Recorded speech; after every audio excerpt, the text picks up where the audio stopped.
बिस्मिल्लाहिर्रहमानिर्रहीम। अस्सलाम वालेकुम। मैं हूं असद और आप देख रहे हैं असद इलेक्ट्रिकल। आज की वीडियो में मैं 2012 में होने वाले एक्सीडेंट के ऊपर बात करूंगा।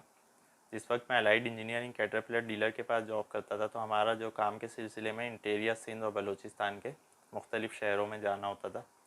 उन्हीं में से एक प्रोजेक्ट तथियान कॉपर के नाम से था, जो कि रेकोडिक के नाम से मशहूर है।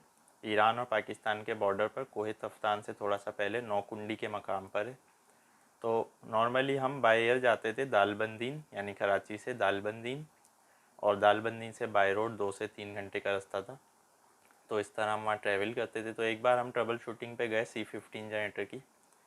अच्छा, दालबंदीन का जो एयरपोर्ट है वो चूँकि छोटा एयरपोर्ट है, वहाँ से वीकली फ़्लाइट ऑपरेट होती थी, यानी हफ्ते में 1 दिन या 2 दिन। तो हमारी वापसी के लिए उस वक्त जो है वो मतलब टाइम नहीं था फ़्लाइट का। तो हमारे मैनेजर ने उनसे रिक्वेस्ट की कि हमें कोयटा से फ़्लाइट करवा दी जाए कराची की। तो उन्होंने हमारी कोयटा से फ़्लाइट अरेंज की और नौकुंडी से बाय रोड कोयटा के लिए रेंटे कार के ज़रिए हमें रवाना किया। तो नौकुंडी से कोयटा का भी तकरीबन 7, 8 या 9 घंटे का रास्ता था। सुबह से शाम तक हम वहाँ पहुँचे।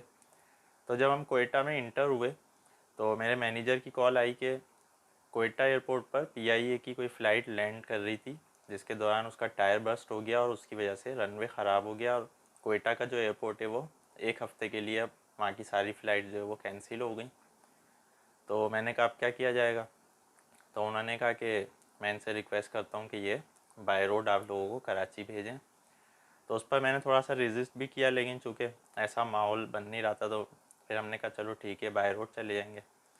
तो उन्होंने कहा ठीक है, आज की रात आप होटल में रुके। उन्होंने कोयटा में सेल सबीला होटल में हमें स्टे करवाया। उसके बाद उन्होंने कहा कि सुबह रेंटे कार के ज़रिए हम आपको कराची के लिए रवाना करेंगे।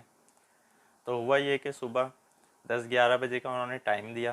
तो हम वेट करते रहे, नाश्ता कर लिया हमने। उसके बाद लंच टाइम हो गया, 1 बज गया, 2 बज गया, 3 बजे 2D करोला रेंटे कार हमें पिक करने आई होटल से। तो उस वक्त भी मैंने रेजिस्ट किया कि ये सही टाइम नहीं है कोयटा से कराची के लिए, क्योंकि वो रोड भी डेंजरस है।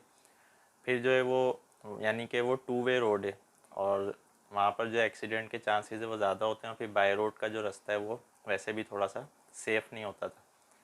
लेकिन उन्होंने कहा चूँकि लेट हो गई गाड़ी, लेकिन आपको हम टाइम पे पहुँचा देंगे। तो खैर 3 बजे हम कोयटा से कराची के लिए निकले। तो खुशदार पहुँचते हुए हमें सनसेट हो गया था या उससे ज़्यादा टाइम हो गया था। खुशदार में जो है हमने स्टॉप किया, वहाँ से फ्यूल वगैरह डलवाए ड्राइवर ने। उसके बाद उथल से थोड़ा सा पहले, यानी खुशदार से जब हम कराची की तरफ आते हैं तो हब चौकी से पहले उथल का एक शहर आता है छोटा सा। तो उथल से थोड़ा सा पहले हुआ ये कि एक मोड़ आया और उस मोड़ पर सामने से ट्रक आ रहा था। और ट्रक जो है वो रोड के थोड़ा सा सेंटर में था, जिसकी वजह से ड्राइवर ने जो गाड़ी है वो रोड से थोड़ा सा लेफ़्ट साइड पे काटी। और यानी जो लेफ़्ट टायर थे कार के वो मट्टी में उतर गए रोड से। तो कार जो है वो आउट ऑफ कंट्रोल हुई और रोड पर घूम गई। यानी वो ट्रक तो निकल गया, लेकिन हमारी जो गाड़ी थी वो रोड पर घूमने लगी। और घूमने के बाद हमारा जो रुख है वो दोबारा कोयटा की तरफ हो गया। यानी हम कोयटा से कराची जा रहे हैं और गाड़ी घूमी है रोड के ऊपर, और जो हमारी गाड़ी का रुख है वो कोयटा की तरफ दोबारा हुआ है। और फिर रोड से जो है वो गाड़ी कलाबाजी खाती हुई रोल ओवर होती हुई खाई में चली गई। और जब गाड़ी रोल हो रही थी तो उस वक्त मेरे जहन में ये आ रहा था कि अब हमारी गाड़ी अगर किसी पत्थर से या किसी चीज़ से हिट करती है तो फिर बहुत मुश्किल हो जाएगा हमारा बचना। लेकिन हुआ ये कि गाड़ी सेफली जो है वो रोल करती हुई नीचे जाकर रुक गई। तो खैर जब गाड़ी रुकी तो काफ़ी जो है वो हालत ख़राब हो चुकी थी। तो हुआ ये था कि कुछ टाइम पहले सक्खर में मेरे सर में कुछ स्टिचेस आए थे। तो वो 3-4 स्टिचेस थे, तो वो जो है दोबारा से खुल गए और ब्लीडिंग हो रही थी मेरे सर से। इसके साथ ड्राइवर का जो है वो उसकी गर्दन में झटका आया। और जो मेरा कुलीग था वो पीछे था, पीछे वाली सीट पे। तो उसकी छोटी जो उंगली होती है हाथ की, इसका एक इतना हिस्सा उड़ चुका था। तो खैर वहाँ पर फिर ड्राइवर वगैरह ट्रक ड्राइवर रुके और उन्होंने हमारी हेल्प की। हमने सामान वगैरह निकाला और हमारे पास कैटरपिलर के ईटी वगैरह भी थी, कुछ स्पेशल टूल्स थे।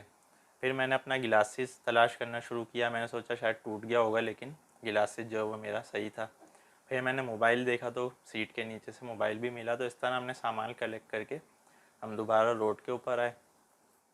अच्छा, जब हमने खुजदार क्रॉस किया था तो वहाँ पर एक एधी की एम्बुलेंस, जो कि पाकिस्तान का बल्कि दुनिया का सबसे बड़ा एम्बुलेंस नेटवर्क कहलाता है, तो एधी की एम्बुलेंस गुजर रही थी स्लो स्पीड में। तो हम यही देख रहे थे और उस पर डिस्कस भी कर रहे थे कि मतलब एधी का जो नेटवर्क है वो काफ़ी बड़ा है, बलूचिस्तान के मतलब दूर दूर के इलाकों में भी एधी की एम्बुलेंस अवेलेबल है। तो थोड़ी देर में वही एम्बुलेंस वहाँ आकर रुक गई और फिर हमने उससे बात की कराची जाने की। तो चूँकि वो उथल जा रहा था, उसने कहा कि कराची के मेरे इतने चार्जेस होंगे, जो भी 6,000 शायद उसने बोले थे। तो हमने उसको बोला कि हम तुम्हें 10,000 दिलवाएंगे, लेकिन हमें सीधा इस वक्त आगा खान में कराची में लेके चलो। तो खैर इस तरह से हम आगा खान के एमरजेंसी वार्ड में पहुँचे। मेरे सर में स्टिचेस लगे तकरीबन 7 या 8। उल्टे पाँव में मेरे फ्रैक्चर हुआ, जिसकी वजह से मुझे 2.5 से 3 महीने बेड रेस्ट पे रहना पड़ा। तो इस तरह हम कराची के लिए निकले और हमने अपने मैनेजर्स को इन्फॉर्म किया, वो भी वहाँ पर पहुँच गए एमरजेंसी में। और जो कंपनी कोयटा में थी वो भी फीडबैक ले रहे थे, यानी टाइम टू टाइम वो पूछ रहे थे कि आप कहाँ पहुँचे, तो मैं उनको मैसेज के ज़रिए से रिप्लाई कर रहा था।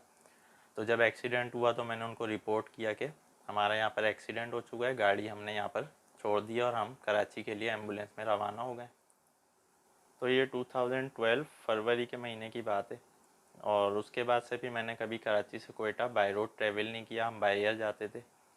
और उससे पहले भी हम बाय एयर नॉर्मली जाते थे, लेकिन बस वो इत्तेफाक इस तरह से हो गया कि पहले दालबंदीन से आना मुमकिन नहीं हुआ, फिर कोयटा का एयरपोर्ट भी बंद हो गया था, मजबूरन हमें कोयटा से कराची के लिए निकलना पड़ा। और कोयटा और कराची का जो रोड है वो पूरा पहाड़ी इलाका है और फिर 2 वे रोड है, तो थोड़ा सा वो डेंजरस रहता है और कुछ सिक्योरिटी के हवाले से भी वो अनसेफ है।